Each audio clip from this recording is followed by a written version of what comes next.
करतो. अभंग पैठण निवासी शांती ब्रह्म एकनाथ महाराज यांचा सद्गुरु निवृत्तीनाथ महाराजांचं वर्णन करणारा अत्यंत गोड चिंतनी अभंग, सर्व वारकऱ्यांच्या पाठ असलेला अभंग आजच्या चिंतनाकरता निवडलेला आहे. नाथ महाराज हे परंपरेने दत्त संप्रदायाचे 3 संप्रदाय मी सांगून गेलो मगा. त्याच्यामध्ये आपण चाललो ही आदिनाथ परंपरा. ज्यांचा अभंग आहेत ते दत्त परंपरेतले. आणि तिसरी जी परंपरा आहे चैतन्य परंपरा जगद्गुरु तुकोबारायांची. पण ह्या तिघांचाही समन्वय एक होतो.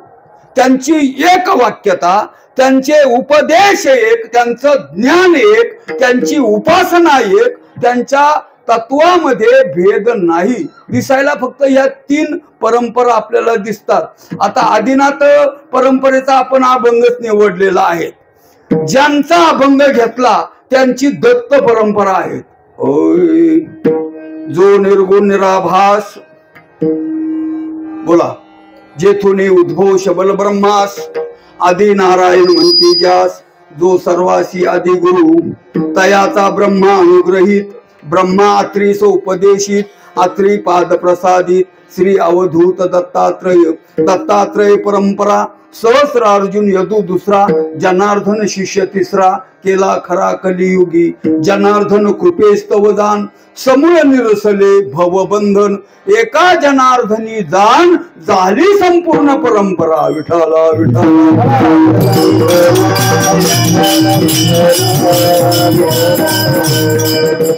आदिनाथ परंपरेचा विचार करणार आहोत. ज्यांचा अभंग आहे त्यांची दत्त परंपरा अगदी थोडक्यामध्ये आपल्या पुढे मांडण्याचा प्रयत्न केला. आता विश्वगुरु जगद्गुरु तुकोबारायांची परंपरा दररोज आपण अभंग म्हणतोच महाराज. मुख्य महाविष्णू चैतन्याचे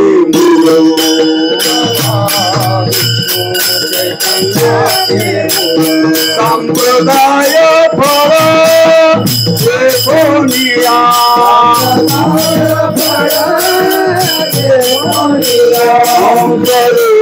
ब्रह्मा उपदेशी श्रीहरी हंसरूपी ब्रह्मा उपदेशी श्रीहरी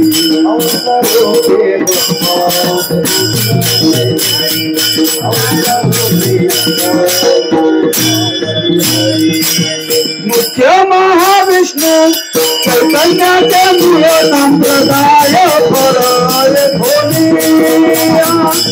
संप्रदाय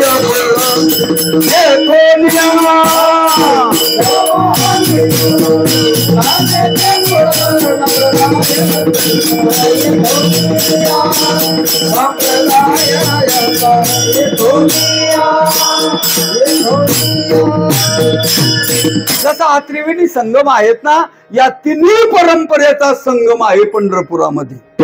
चैतन्य परंपरा असेल, आदिनाथ परंपरा असेल किंवा दत्त परंपरा असेल, यांच्यामध्ये मतमता दिंड्यावाल्यांमध्ये मतमतांतर असू शकतात. हबप मध्ये सुद्धा असू बर का, वारकऱ्यामध्ये सुद्धा असण्याची शक्यता आहे बर का. जरा सांगून जातो, अल्पज्ञानामध्ये असतात. सांगू का? जाऊ द्या. तेव्हा त्या पराकोटीला पोहोचलेले संत, मग ते विश्वगुरु निवृत्तीनाथ महाराज असतील, शांती ब्रह्म एकनाथ महाराज असतील, जगद्गुरु तुकोबाराय असतील, त्यांच्या बोधामध्ये बिलकुल बदल नाही. बघा बघा तुम्ही निवृत्तीनाथांचा बोध बघा, तुकोबारायांचा बोध बघा, नाथबाबांचा बोध बघा. ते एकमेकाचं वर्णन करतात महाराज. केवढं सामर्थ्य त्यांच्यामध्ये, किती सहनशीलता असावी. वारकऱ्यामध्ये सहनशीलता यावी बर का. एकमेकाबद्दल आदर असावा. आम्ही आलो ना, मारुती बाबा आमच्या कपडत आले, महाराज तिकडं आले, भेटले, एकमेकाचं आलिंगन दर्शन झालं. आत्मीयता असावी, प्रेम असावं. आपण ते मग सर्व मंडळी वारकरी मंडळी भेटायला आली. आता आम्हीच कोणाला भेटायला गेलो. आता थोडे अहंकारी आम्ही असल्यामुळे चांगदेवासारखे वयाने तपाने लोक म्हणतात, मग तसं काही नाहीये, परंतु लोक म्हणतात बाबा तसं असो. तेव्हा पूर्ण ज्ञानामध्ये कोणताही संदेह नाही. जरा न पटणार सांगू का, पूर्ण अज्ञानामध्ये काही संदेह नाही. पण काही ज्ञान आणि काही अज्ञान एकत्र आलं का तिड अहंकार निर्माण झाला.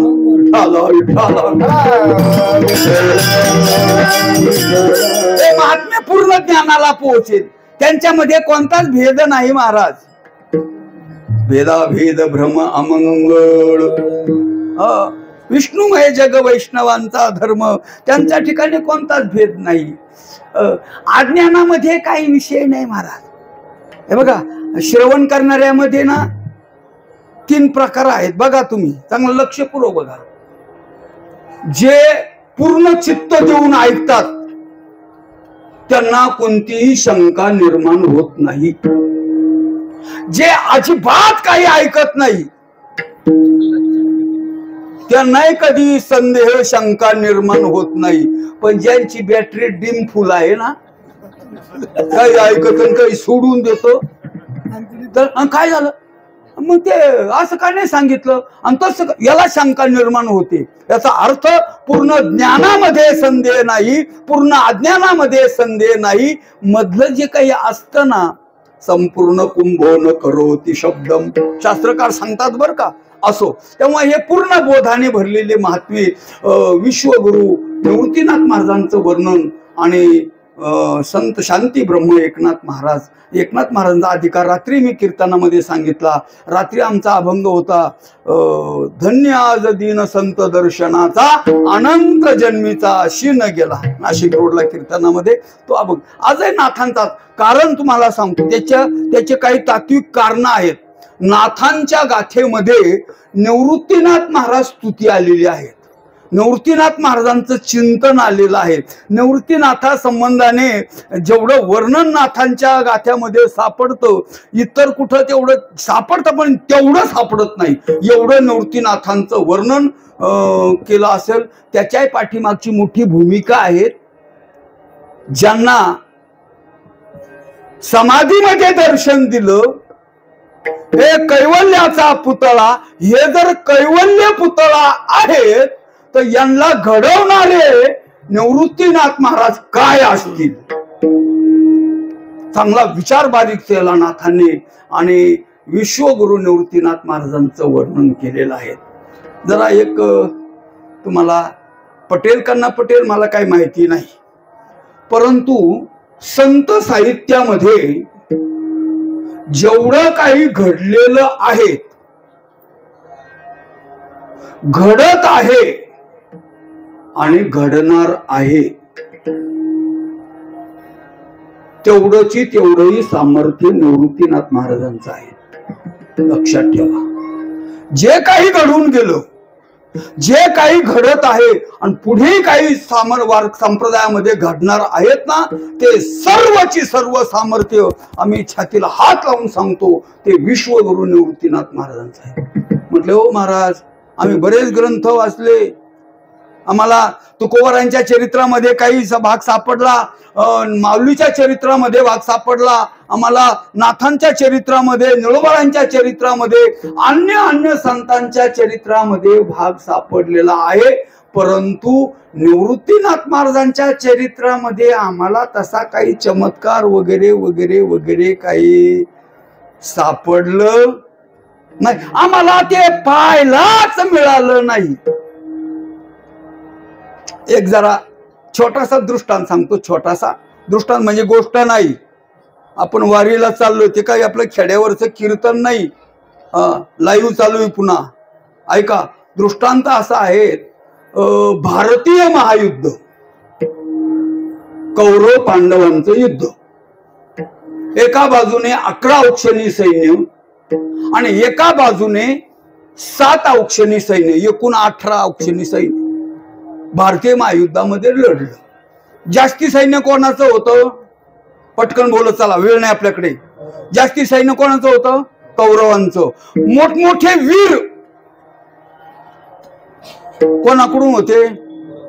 कौरवांकडून, द्रोणाचार्य कोणाकडून, भीष्माचार्य कोणाकडून, कर्ण कोणाकडून, अश्वत्थाम्या कोणाकडून, कृपाचार्य कोणाकडून, एवढे आणि 11 औक्षणी सैन्य. आणि मग भारतीय महायुद्धामध्ये विजय कोणाला मिळाला? आता इलेक्शन झालं, ज्याला जास्ती मत ते निवडून येते.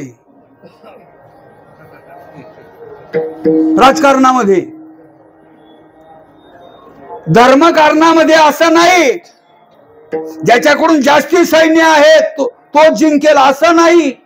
मग ज्याची बाजू धर्माची आहे, ज्याची बाजू नीतीची आहे, ज्याची बाजू सत्याची आहे, त्याचा विजय सांगितलेला वेळाने होईल. 12 वर्षाचा वनवास, 1 वर्षाचा अज्ञातवास मिळेल, वनवासात जावं लागेल, वाटत ते दुःख, पण विजय मात्र कोणाचा झाला? पांडवांचा झाला. पांडवांचा नाही, सत्याचा झाला. ऐका बर, पांडवांचा विजय झाला हा कोणामुळे झाला? अर्जुनामुळे, भीमामुळे, धर्मराजामुळे, कोणामुळे? कोणामुळे? बर का, जो खरा कर्तृत्वान असतो ना, तो पडद्यावर येत नसतो, तो पाठीमागे असतो आणि दुसऱ्यांना मोठं करण्याचा प्रयत्न करत असतो. लक्षात ठेवा, जगामध्ये मोठा कोण असा जर तुम्ही प्रश्न मला विचारला तर जगामध्ये तोच मोठा का जो दुसऱ्याला मोठं करण्यामध्ये आपला विषय घालवतो. जगात सर्वात मोठा तो आहे. निवृत्ती मानात महाराज विश्वाचे गुरु का? त्याचं हे कारण आहे. ते किती मोठे आहे याचा शोध लागायचा आहे.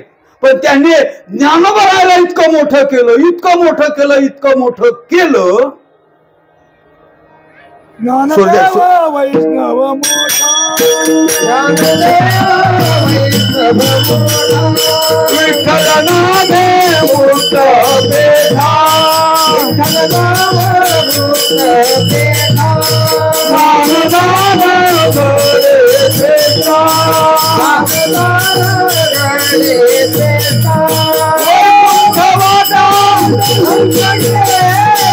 अरे हरिदासाचे भात, अरे हरिदासाचे भात.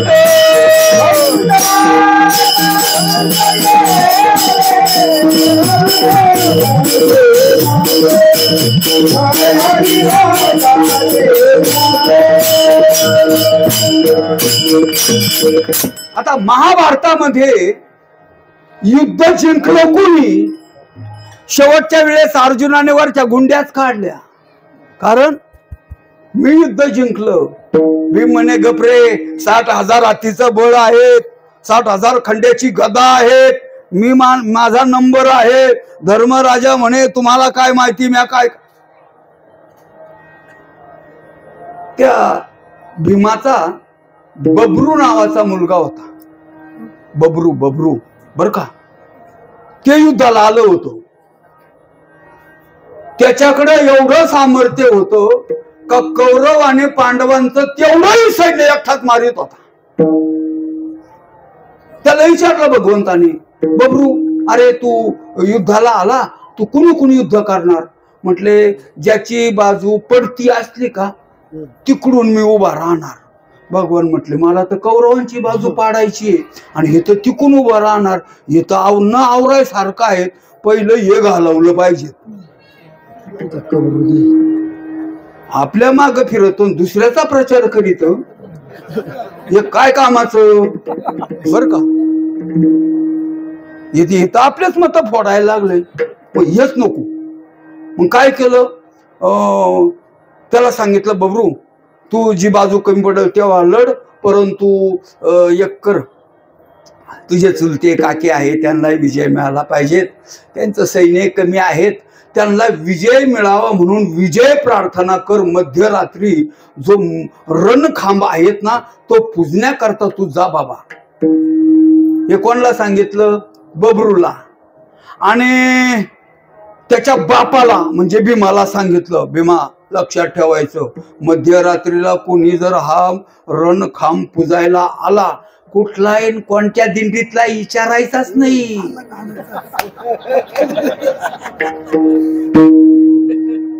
भीम म्हणे मा आता ते कमी राहत. आता पुढचं सांगू का? आता आणखी जास्ती फोड करून कशाला सांगू बर का. त्याने ते केलं काम. ते मध्यरात्रीला बबरू आलं, ते पूजा करीत होतं. आपल्या चुलत्या काक्यांना विजय मिळव. हे भीमे जसं गेलं ना, गरगरात ती गदा फिरवली, त्याच्या डोक्यातच घातली. कोणाच्या? स्वतःच्या पोराच्या. आणि मग ते खाली पडल्यानंतर ते पलित्याच्या त्या उजेडात पाहिलं, अरे हे तर आपलंच. आणि मग त्याचं तोंडच दाबलं भगवंतानी. गपराय, समोरच्या पार्टीला कळू द्यायचं नाही. आता जे घडलं ते घडलं म्हणे, पण हे कुणी पाठवलं होतं इथं, तुला काय करायचं? गपराय. बबरू संपवला. ऐका, दुसरं सांगतो कारण. आता युद्धाच्या आदल्या दिवशी बर का, आणि युद्धाच्या दिवशी, ज्या दिवशी युद्ध सुरू व्हायचं रणभूमीमध्ये, अर्जुनाला शोक निर्माण वगैरे त्या राहू द्या गोष्टी बाजूला, भगवंताने पाहिलं समोर सांगितलं भीष्माचार्यांना रणभूमीमध्ये पाडण्याकरता शिखंडी आहे, द्रोणाचार्यांना आटोपण्याकरिता दुष्टदुम्न आहेत.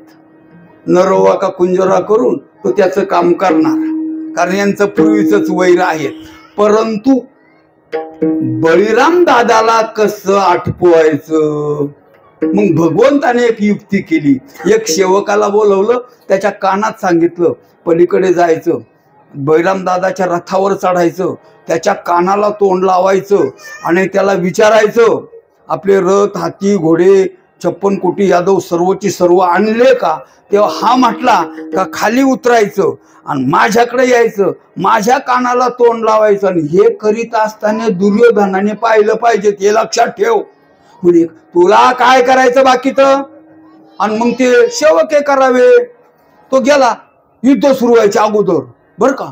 आणि मग पाहिलं त्या दुर्योधनाने, अरे कृष्णाचा सेवक इकडं आपल्या सैन्यामध्ये कुठं चाललाय? पाहतो तो बळीराम दादाच्या रथावर चढला. बळीराम दादाच्या कानाला त्याने का तोंड लावलं, विचारलं आपले रथ, हत्ती, घोडे आणले का? म्हटले हो. त्याने मान हलवली, हा खाली उतरला, भगवंताकडे गेला, भगवंताच्या कानात सांगितलं. आणि हे दुर्योधनाने पाहिलं. दुर्योधन पळत पळत पळत पळत आला कोणाकडे? बळीराम दादाकडे. म्हणे दादा, गुरुजी, तो कृष्णाचा सेवक आला होता, त्यांनी काय सांगितलं? म्हटले तो कृष्ण किती कपटी तुला माहिती आहेत ना. तो काही ना ये ना के ना प्रकारे काहीतरी खोड्या काढीलच. तू युद्धाला सुरुवात कर. नाही नाही, काय म्हटला ते सांगा, काय म्हटला ते सांग. आता दुर्योधन दुर्बुद्धीच तो, त्याचा स्वतःच्या सावलीवर भरोसा नाही, तो गुरुवर काय भरोसा ठेवणार? धनुर्विद्येतला गुरु होते कोण? बळीराम दादा. म्हटले दादा सांगा काय म्हटले ते? म्हटले अरे बाबा तो म्हणे रथ, हाती, घोडे वगैरे सर्व आणले का? मी हो म्हटलं. नाही नाही, तो काय म्हणला सांगा. नाही नाही, तो काय म्हणला सांगा. एकदा झालं, दोनदा झालं, ते बळीराम दादा वैतागलं. म्हटले दुर्योधना, मी तुला खरं सांगू राहिलो, तुला पटत नाही. हे तुझं युद्ध, मी चाललो तीर्थयात्रेला निघून. काय वर्णन आहेत. नसायची बबरू पांडवा पारिखा, पांडवा पारिखा, दूरविला सखा बळीभद्र, दूरविला सखा बळीभद्र. पारिखा पांडवा दूरविला सखा बळीभद्र,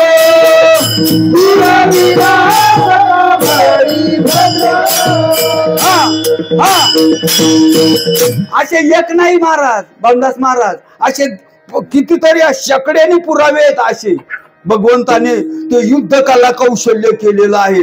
आणि मग त्या बबरूने शेवटची इच्छा व्यक्त केली होती, 18 दिवसाचं युद्ध मला पाहावं, तेवढ्यापर्यंत मला. मग त्याच्या त्या मुखाला त्या अशी व्यवस्था करून दिली. 18 दिवस त्याला दिव्य दृष्टी दिली आणि 18 दिवस महाभारतीय युद्ध पाहिलं. आणि शेवट यांना जो अहंकार झाला होता, मी मोठा का मी मोठा, तेवढ्यांना भगवंताने तिथं नेलं आणि विचारलं, बबरू तुला दिव्य दृष्टी दिली होती, हे युद्धामध्ये कोणी जास्ती पराक्रम केला? अर्जुन पुढे आला बर का, भीम त्याला लुटून माग भीम पुढे आला बर का. धर्मराजा दुईशामध्ये उभा राहिला. त्या बबरूने अंतकाळाच्या वेळेस काय असतं, मराठी टायमाला माणसं लय खरं बोलत हो, मी पहिल्यापासून आलंय ते बर का. पुढं किती ठेवलंय, कोणाकरता ठेवलंय, जायच्या टायमाला ना फटाफटा मोकळं करतात. त्यांना माहिती आता आपल्या काही उपयोगाच नाही यांच्या तरी. आणि मग ते खरं बोललं. म्हटलं खरं सांगू का, या भारतीय महायुद्धामध्ये खरा पराक्रम कुणी केला असेल तर तो भगवान श्रीकृष्णाने केलेला आहे, त्याच्या दिव्य दृष्टीमधून. म्हणजे याची यांची प्रतिज्ञा होती, हातामध्ये शस्त्र धरणार नाही आणि हे करणार नाही. आणि याचा पराक्रम काय काय पराक्रम केला तर ते मोठं महाभारत. मला एवढं सांगायचं नाही, मला मुद्दा सांगायचा आहे फक्त. म्हटलं त्याच्यानंतर अख्ख्या सर्वात पहिल्या नंबरला जर भगवान श्रीकृष्ण परमात्मा असेल तर अर्जुन म्हणे दुसऱ्या नंबरला तर मी असेल ना. म्हटले नाही, दुसऱ्या नंबरला तुम्ही नाही. म्हणे मग पहिल्या नंबरला सुदर्शन चक्र आणि दुसऱ्या नंबरला हनुमंतरायाची शक्ती. म्हटले अरे महाभारतामध्ये हनुमान कुठून काढला? कोणत्या गावात कीर्तन शिकला तू? रामायण कोणचं, महाभारत कोणचं काय? म्हणजे तुम्हाला माहिती नाही. ध्वजस्तंभावरी वानरू तो मूर्तिमंत शंकरू, सारथी शारंधरू अर्जुनासी पुंडलिक वरदा.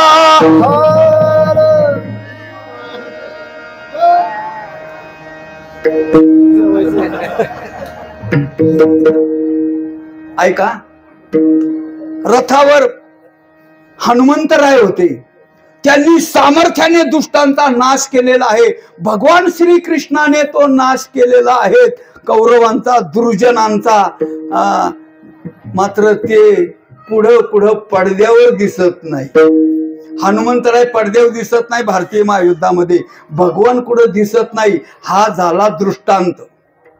आता सिद्धांत ऐका, जगामध्ये जेवढे चमत्कार घडले असतील संत जीवनामध्ये, मग तो रेडा बोलला असेल, ती भिंत चालली असेल, ते मेलेला माणूस जिवंत उठवला असेल, किंवा अन्य प्रकारे घटना घडल्या असतील, त्याच्या पाठीमागे सर्व सामर्थ्य कोणाचं असेल तर ते सर्व निवृत्तीनाथ. आता हे लाईटीतून प्रकाश पडतो ना, प्रकाश हा हे याची डीपी आहे, डीपी तिथून सप्लाय होतो इकडे डीपी मधून. हो, मूळ त्याचं डीपी आहे. तशी विश्वातल्या सर्व ज्ञानाची डीपी जर कुठं असेल तर त्र्यंबकेश्वरला विश्वगुरु निवृत्तीनाथ महाराज आहेत. तिथून सर आता मी तर काय इतरही कीर्तनामध्ये सांगतच असतो. गौतमी गोदावरी तिचं खरं नाव शिवपुराणामध्ये गोवधारी, भागवतामध्ये ते चालय महाराज, फार गोड चिंतन आहे. गोवधारी कुठून उगम पावली ती? ब्रह्मगिरी मधून, आणि राजमहेंद्रीला जाऊन मिळाली. अनेक पातकांचा नाश करणारी, पीडित पाप ताप पोखीत तिरीचे पादप, समुद्रा जाय आप गंगेचे वैसे.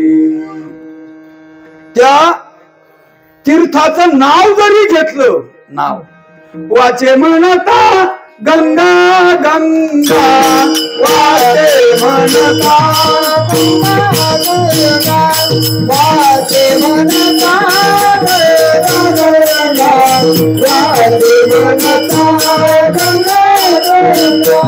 सकल दोष ताती भंगा सकळ दोष दाती भंगा दोष दाती भंगा सकळ दोष दाती भंगा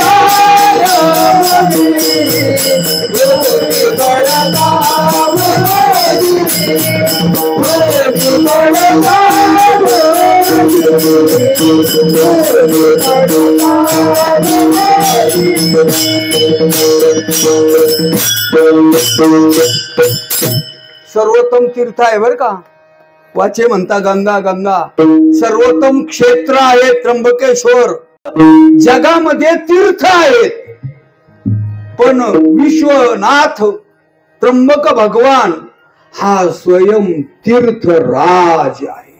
त्र्यंबक हा तीर्थराज पुरवी अंतरीचे तया तेजा माझी ते. महाराज मोठा आहे. ते ज्योतिर्लिंग आहेत ना, ज्योतिर्लिंग भारतामधले नव्हे विश्वामधले सर्व ज्योतिर्लिंग एका बाजूला आणि त्र्यंबकेश्वरचं ज्योतिर्लिंग एका बाजूला. कारण या त्या पिंडीमध्ये साळुंका दिसला त्याला मी 11 रुपये देईन आपल्या कॅपॅसिटी प्रमाणे. 11. कारण मी काय कुठे कीर्तनाला ठरवून जात नाही, त्याच्यामुळे आपली कॅपॅसिटी तेवढी आहे. ऐका, युनिर ब्रह्म ज्योतिर्लिंग आहेत. ब्रह्मा, विष्णू आणि महेश तिघांचं अधिष्ठान त्या ठिकाणी आहेत. महाराज विश्वगुरु निवृत्तीनाथ महाराजांची समाधी आहेत. ब्रह्मगिरी हा शिवगिरी पर्वत पूर्वी ब्रह्मदेवाने इथं तप केलेलं आहे, यज्ञ केलेला आहे म्हणून ब्रह्मगिरी मोठं चिंतन आहेत महाराज या संबंधाचं. अशा स्थानावर जय यांची संजीवन समाधी आहे. सजीवन बर का, संजीवन समाधीचा अर्थ. आणि अशा विश्वगुरु निवृत्तीनाथ महाराज आम्ही सांगत असतो त्या जगाला पावन करणाऱ्या गंगेचा उगम ब्रह्मगिरी मधून आहे. ती कधी वाहते कधी थांबते, परंतु विश्वाचा उद्धार करणाऱ्या ज्ञान गंगेचा उगम याच ब्रह्मगिरी मधून विश्वगुरु निवृत्तीनाथ महाराजांच्या रूपाने प्रगट झालेला आहे. काय सांगा. कारण निवृत्तीनाथ महाराजांना जो तत्वज्ञानाचा बोध झाला तो कुठं झाला ते सर्वांच्या दृष्टांत चिंतनामध्ये आहेत. गैनी प्रसादे निवृत्ती दातारू. तो बोध, ते गुरु सामर्थ्य आपल्या जवळ न ठेवता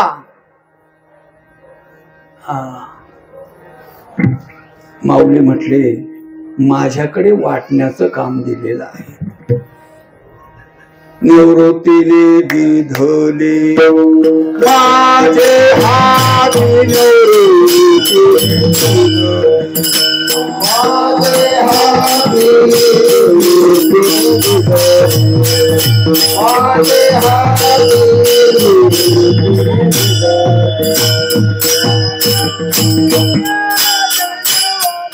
ज्ञानगुणगम्य ज्ञानगुणगम्य हो ज्ञानगुणगम्य ज्ञानदेवाला आधले आणि निवृत्तीने दिधले. माझ्या हातामध्ये हे ज्ञान दिलं. ज्ञानोबा म्हणतात काय असतात तुमच्यासारखे गुरु थोडे आहेत, म्हणजे पक्वात वाजवायचं शिकवत्यात आणि लावायचं शिकवत्यात. काय कायला वाजवता येतोय, काय कायला चाल मानता येते, विस्तार करता येत नाही. कारण ते गुरु एवढे खोडीचे राहतात ना, बर का, नोटेशन द्याच्या पण विस्तारच देती नाही बर का. आता त्याचं लय चिंतन आहे माझ्याकडे, पण आता आपला टाइम संपलेला आहे. आता माझ्याकडे फार मोठं चिंतन आहे. विश्वगुरु सर्व सूत्र आदिनाथ परंपरेचं नातरी आदि गुरु शंकरा लागोनी शिष्य परंपरा बोधाचा पसारा झाला जो आमुते. आणि आपल्याला दुःखाचं मूळ कारण आहे अज्ञान, आणि त्या अज्ञानाची निवृत्ती त्यांच्यापासून होते महाराज. आपण किती वय म्हणतो, गुरु तेथे ज्ञानी दर्शनी आथी महाराज किती बोला पटकन. संत तेथे विवेका असे निचिका. लवकर सांगा पटकन, मला आठवण आता. चंद्र तेथे शंभू तेथे संत तेथे ते विवेक ते ज्ञान. आता खरं काय झालं माहिती आहे का, आताशी खरी गाडी रोडवर चढली बर का, आणि वेळ दिला होता मी 8:15 कीर्तन 8 पाहायचं. विश्वाचा तो गुरु सर्व परंपरेनं ज्ञान जगामध्ये पोहोचलेलं आहे. नाथ महाराज म्हटले का बाबांनो, या सर्व विश्वाला ज्ञान प्रकाशाचं प्रयोजन ज्यांच्यामुळे झालेलं आहे ते कोण आहे. अभंगाच्या पहिल्या कड्यामध्ये विश्वाचा तो गुरु, विश्वाचा तो गुरु, विश्वाचा तो गुरु, विश्वाचा तो गुरु.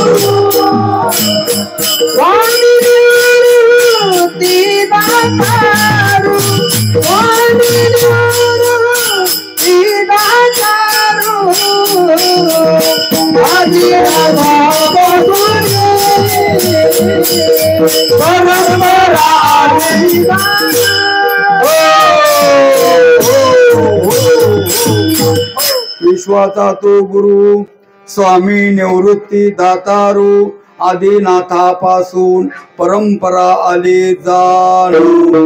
ज्ञान देवा ज्ञान दिले, सांग देवा ते बोधिले, तोची बोध माझे मनी राहू एका जनार्दनी. आदिनाथापासून परंपरा आली जाणू. विठोबा